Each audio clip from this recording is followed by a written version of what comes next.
my thoughts escaping. Oh, where the music's playing. Oh,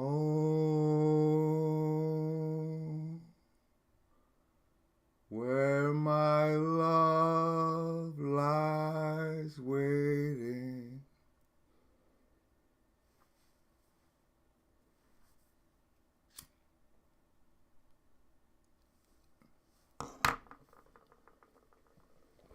Weeks over on the Discord asked me if I was going to stream the State of the Union. I replied to him, yes, so long as you don't mean anything to do with American politics. I think this is called Deadlands, right? What did you name it? I can't see you tonight. It's usually this weird combination of me and the other guy. But there's beauty in a tolerance break. And if I give the poor guy dry socket, you have to be sympathetic to him for me, would you?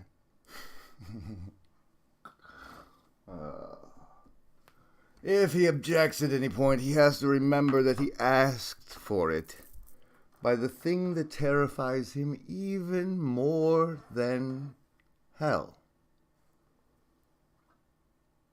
That's Nietzsche's nightmare, as I recall, the eternal recurrence.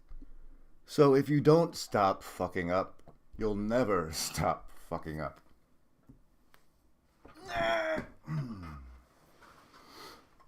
Weeks, as I had mentioned, is in the Discord, and he was willing to watch the Thomist, I suppose, Peter Jones's Gospel of Thomas lecture, the video known amongst those in the know as the unapologetic Christianity, in which he goes implicitly hard at Ken Wilber. Now, I can't guarantee it's still there, but over on the Sorting Myself Out channel, where most of my good shit has disappeared from, there should be the little redhead guy trying to be the video production monkey for this Ken Wilber fella.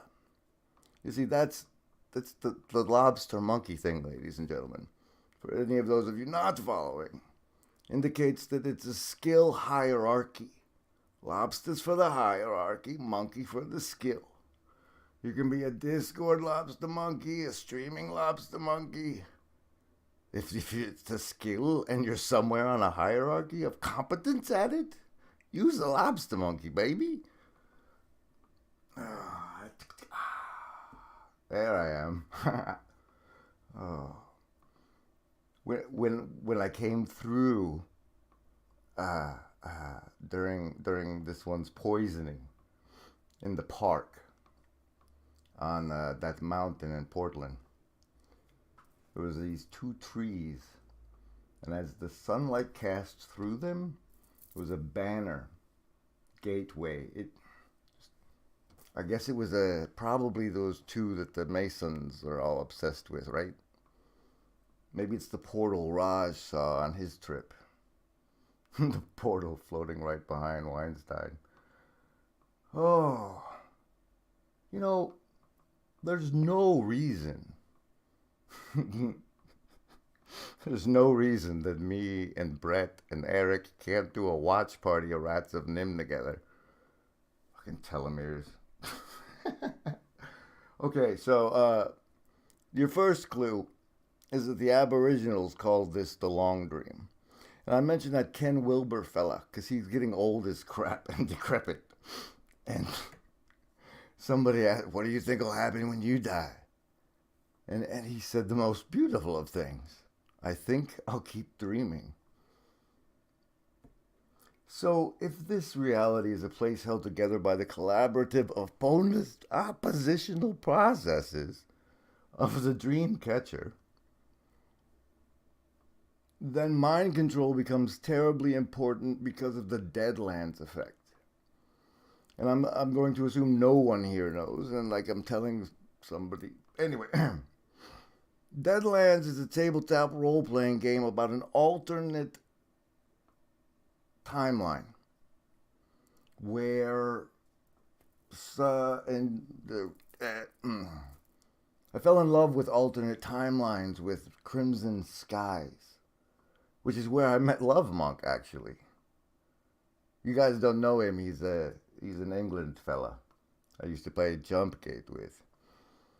Anyway, these alternate timelines are fascinating, and this tabletop RPG is set in one in which it's around the 1880s, I think, guys. I don't know, but it's a horror game, you see, and something. Well, there's a great storyline about how an Indian fella went into the Shadowland Walkers and brought back the monsters or whatever, and now they're trying to take over the world. Point is, it's a horror game, and as the player characters, you see the horrors where the normal citizens don't, which is terribly important because the more scared the normal citizens get, the more evil gets to come into the world. And if this is a long dream held together by opponent processing dreamers in the dream catcher, then the more scared we can make everybody, the more control and power we have to manifest things in this realm according to our will. But that makes us